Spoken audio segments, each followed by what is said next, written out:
For buying a home in the greater Sacramento area this year, you've probably seen listings that say assumable mortgage. It sounds like a cheat code, especially with today's rates, but most buyers don't realize what it actually takes to assume a loan or whether it's even worth it. So let's break it down. No hype, just what you need to know so you don't fall in love with a low rate listing and get blindsided later. I'm getting more questions about assumable mortgage than ever, and I get why. Right now, 30-year fixed mortgage rates are still sitting around a high 5% rate nationally. For example, Freddie Mac reported 5.98 as February 26, 2026. A lot of homeowners in 2020, 2021 locked in rates closer to 2-3% range. So buyers see and think, wait, can I just take over the loan? The short answer is sometimes yes, but there are some big conditions. First, what is an assumable mortgage? An assumable mortgage lets you take over the seller's existing loan, same interest rate, same remaining balance, same loan terms. Most commonly, FHA, VA, and USDA loans are assumable. Conventional loans usually are not, with a few rare exceptions. But here's what's most important people miss. You're taking over the rate, not skipping the approval process. The lender still has to approve you. Quick tip, early in the search, ask your agent to confirm whether the existing loan is assumable and what type is it, FHA, VA, or USDA. That can become a real negotiation advantage. Second, why do buyers want them? The biggest benefit is simple. Lower rate equals lower monthly payment. If a seller has a 2.75 rate and today's new loan are closer to 6%, the payment difference can be hundreds of dollars per month, and that can help a buyer qualify for more home. Another benefit is that assumption can sometimes have lower origination costs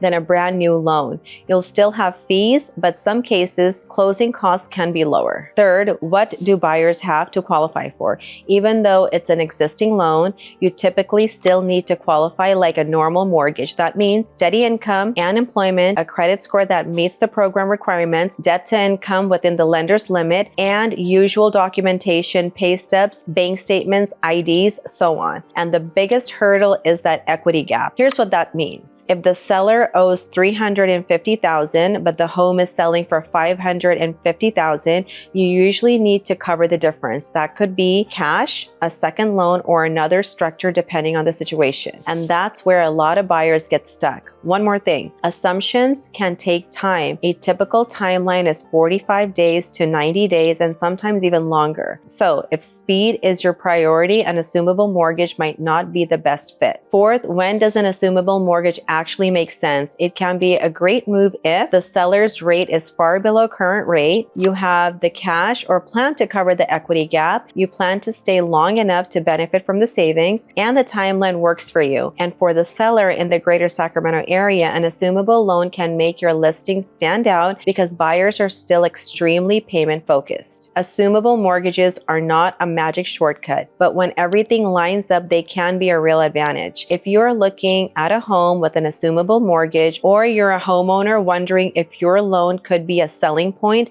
reach out. I'll help you break down the numbers, the timeline, and whether it's actually worth pursuing for your situation.